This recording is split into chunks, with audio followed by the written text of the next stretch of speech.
주신 사랑은 증량다 못하며 영원히 변치 않는 사랑 성도여 찬양하세.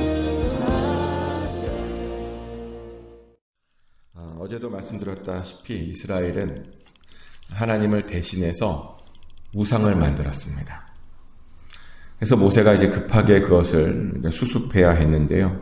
하나님께 받은 돌판도 막 부시고, 레위인들로 하여금 닥치는 대로 사람들을 잡히는 대로 다 죽이게 하고, 그러다 보니까 그 자리에서 3,000명이나 죽었죠.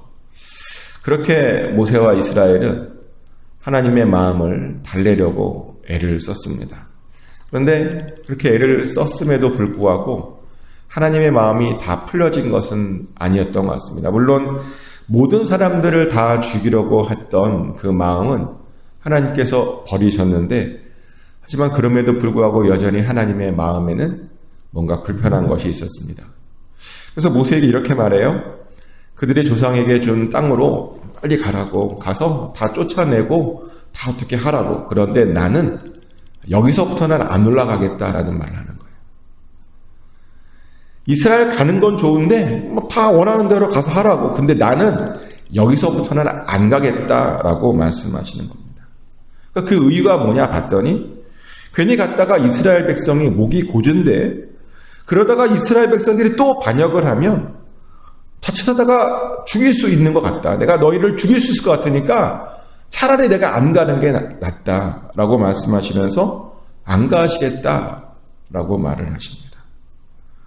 큰일이 난 거죠. 이게 왜 큰일이냐면, 하나님께서 같이 안 가시겠다라고 하는 말은 더 이상 하나님께서 그들의 하나님이 되어주시지 않으시겠다라는 그런 말이고요. 더 이상 그들의 미래를 책임지시지 않으시겠다라는 말이고요. 그들을 버리시겠다는 말입니다. 이제 고아들이 되는 거죠. 그래서 그 말을 듣고 이스라엘 백성들이 굉장히 슬퍼하게 됩니다. 얼마나 슬퍼했던지 꾸밀 여유도 없고 치장할 여유도 없고 장신구를 꾸미지 않았다고 하는 그런 표현을 했어요. 본문에 보면 장신구도 꾸미지 않고 슬퍼했다라고 이야기합니다. 그런데 하나님께서 뭘 주목하셨냐면, 그들이 장신구를 꾸미지 않은 그 모습을 주목하셨습니다.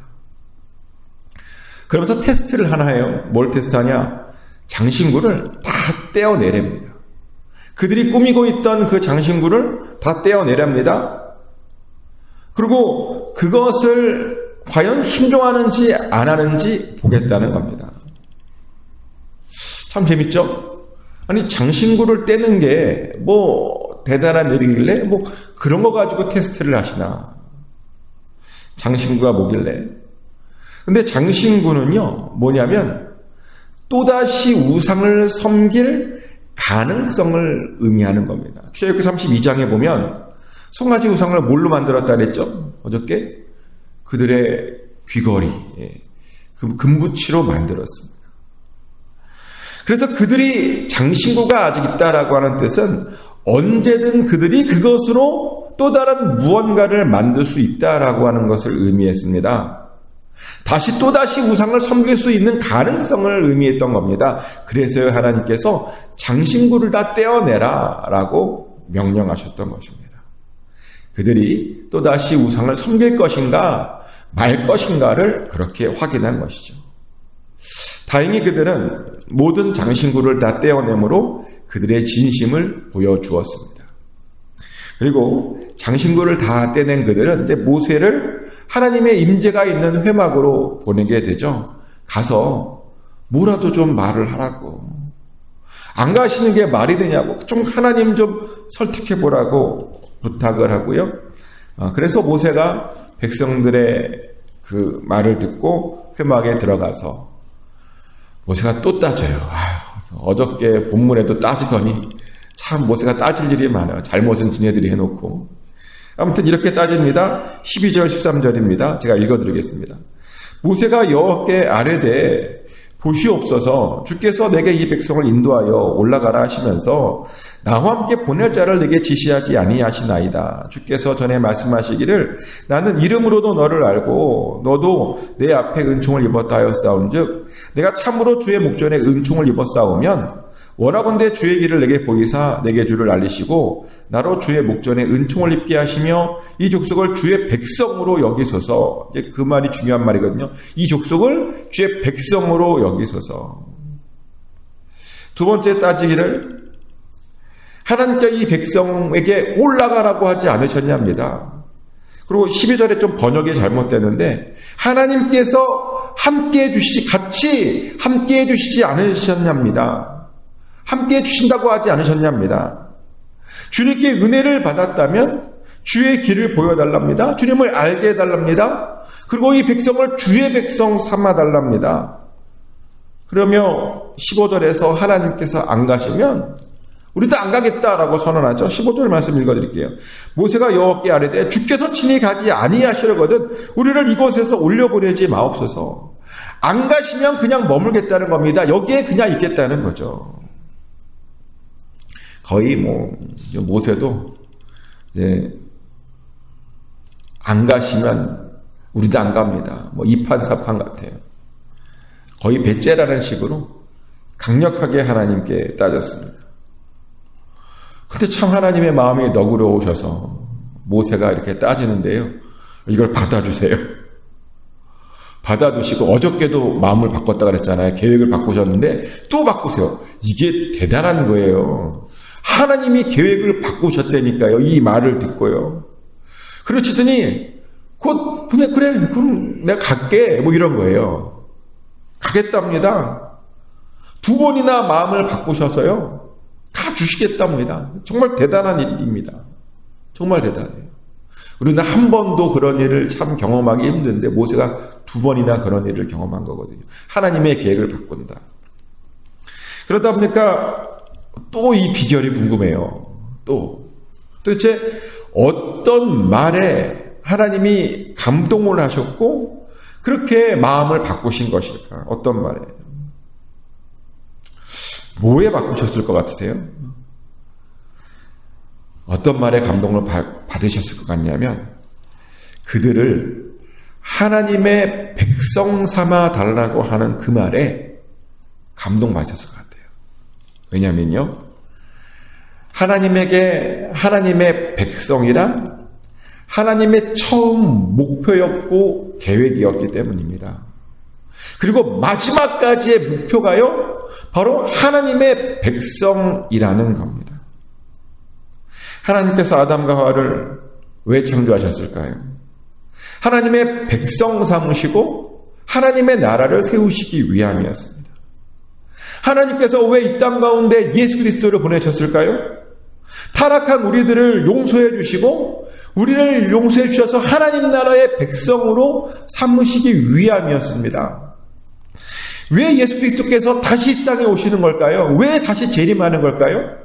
다시 오셔서 이 땅에 새 예루살렘 성을 만드시고 구원받는 모든 당신의 백성들을 당신의 백성 삼으시기 위함입니다.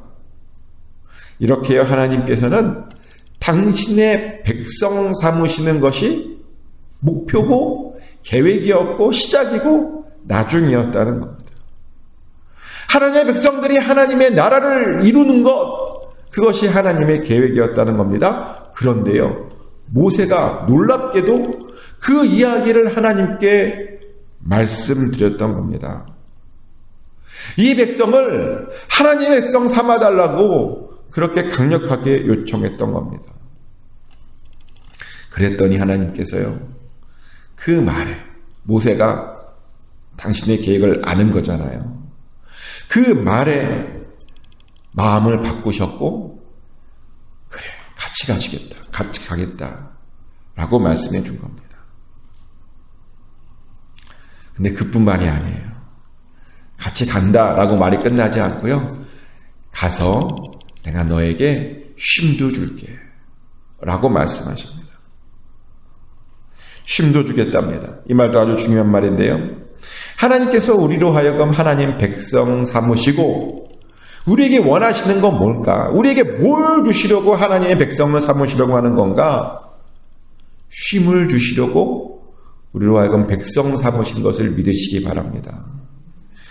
우리에게 안식을 주시려고 우리를 백성 삼으셨다는 겁니다. 근데 그런 흔적들이 성경 곳곳에 있어요. 하나님께서 사람을 만드시고 그 다음날 뭐 하셔요? 쉬세요. 사람을 만드시고 그 다음날 쉬세요. 안식일을 만드셨다는 겁니다. 안식일을 만드셨다는 겁니다. 그러면서 안식일을 지키라라고 명령하셨죠.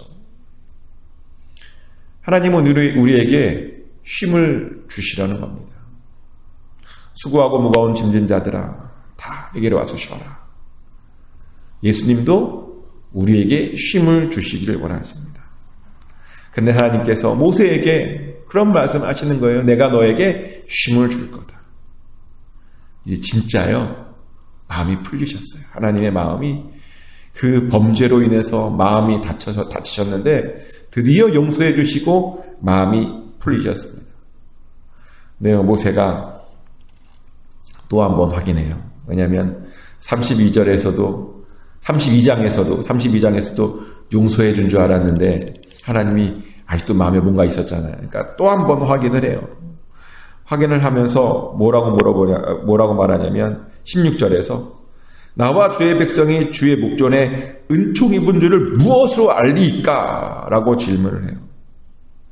하나님의 마음이 풀린 걸 무엇으로 알 수 있겠습니까?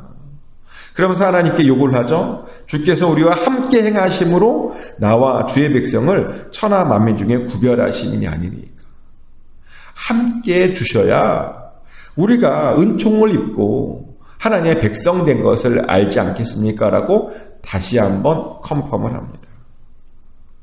은총받은 증거가 뭔가? 하나님께 은혜 받은 증거가 뭔가? 하나님께서 그들과 함께 주심이라는 겁니다. 바로 그것이 세상 사람들에게 하나님의 백성임을 보여주는 것이랍니다. 그러니 꼭 다시 화내지 마시고 꼭 함께 해달라고 요청했습니다.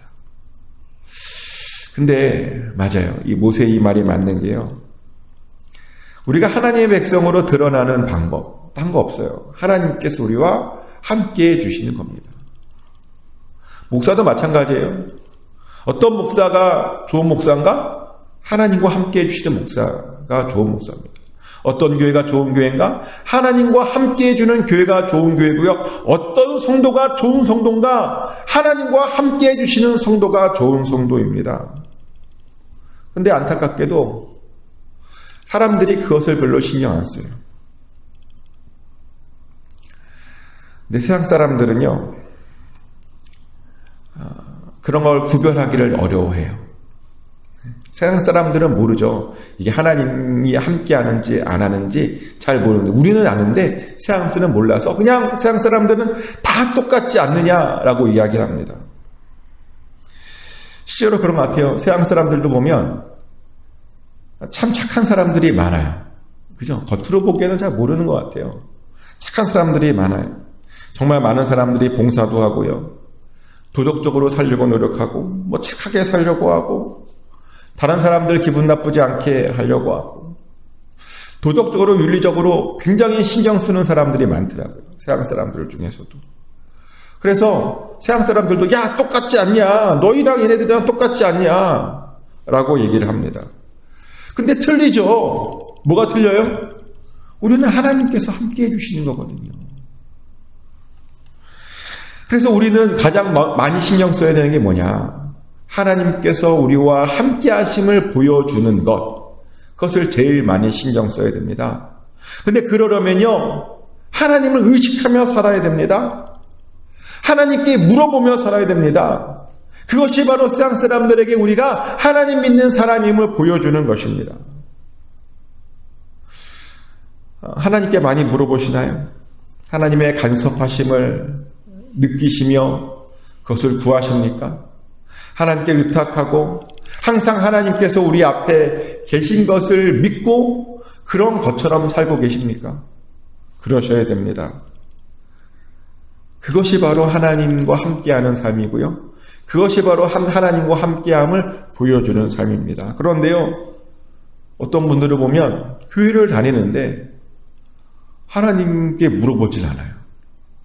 하나님이 옆에 계시는 것을 전혀 의식하지 않습니다. 하나님의 말씀을 보고도 순종하지 않습니다. 하나님의 말씀에 별로 신경 쓰지 않습니다. 목회를 하면서 그런 분들을 정말 많이 봤어요. 설교를 들을 때마다 우셔요. 그런데 삶은 우시는 것에 비해서 너무 형편없는 삶을 사는 사람들이 많아요. 똑같은 삶을 반복해서 말씀을 듣고서 변화를 내지 않은, 그래서 많은 사람들이 의심이 드는 거죠. 저 사람은 말씀을 어떻게 듣는 걸까? 저렇게 우는데 왜 삶은 똑같지? 차라리 울지나 말든지. 근데 왜 그런가? 교회 와서 하나님의 말씀을 들어야 되는데 하나님의 말씀을 듣지 않고 그냥 좋은 이야기 듣고 가는 사람들이 있다는 겁니다. 그냥 감동적인 이야기 듣고 가는 사람들이 있다는 겁니다. 그러다 보니 하나님이 옆에 계심에도 불구하고 전혀 의식하지 않는, 하나님이 자기의 삶을 간섭하든지 말든지 나는 내 멋대로 가겠습니다, 이런 사람들이 많다는 겁니다. 변화가 없는 사람들이 많다는 겁니다. 발전이 없는 사람들이 많다는 겁니다. 그런데요, 하나님께서 함께해 주시면 반드시 우리는 변화되게 돼 있습니다. 하나님께서 함께 하시면요, 점점 마음이 뜨거워지게 돼 있다는 겁니다. 하나님께서 함께 해주시면 항상 하나님이 신경 쓰이게 되어 있다는 겁니다. 나도 모르게요. 근데 자꾸만 하나님을 신경 써야 되는데 정말 어떤 사람들은 하나님을 마네킹 취급해요. 그러다가 하나님이 떠나시더라고요. 근데 하나님이 떠났더니 보면 그 사람도 하나님을 떠나더라고요. 에이, 하나님 없는 것 같아. 이런 사람들도 있고요. 아니면 하나님 있는 것 같은데 나랑 별로 관계가 없는 것 같아. 나를 별로 사랑하지 않는 것 같아. 나에게는 관심이 없어. 라고 하나님을 떠나버리시더라고요. 정말 많이 봤습니다. 근데요, 하나님 옆에 있음을 항상 의식하며 살아야 됩니다. 오랫동안 신앙생활하고 뭐 하고 하나도 중요하지 않아요. 뭐 큰 일하고 뭐 하나도 중요하지 않습니다. 지금 내 옆에 하나님께서 함께 하심을 내가 느끼며 사는 것, 그게 제일 중요한 겁니다. 우리는 그렇게 하나님께서 나와 함께 하심을 보여줄 수 있어야 됩니다. 의식하며 살아야 된다는 겁니다. 그리고 함께 해주시고 계십니다. 그렇지 않나요? 매일매일 정말 저는 그런 것 같아요. 기적의 삶을 사는 것 같아요. 매일매일이 하나님의 간섭하심을 느끼고 매일매일 감사할 일이 있고, 그래서 하나님께 은혜 받았습니다 라고 하는 말이 매일매일 나오게 되고, 그런 삶을 사셔야 된다는 겁니다. 그게 우리가 하나님의 살아계심을 보여주는 것이고요. 그것이 바로 하나님과 함께하는 것을 보여주는 것이고 함께하는 것입니다. 축복하는 것은 항상 하나님 의식하며 사심으로 정말 하나님께 은총 입었음을 보여주는 삶을 사시길 축복합니다. 그래서 정말 세상 사람들에게 너와 하나님께서 함께 하셔라고 하는 그런 고백들을 날마다 들으시게 되시기를 예수 그리스도 이름으로 축복합니다. 하나님 크신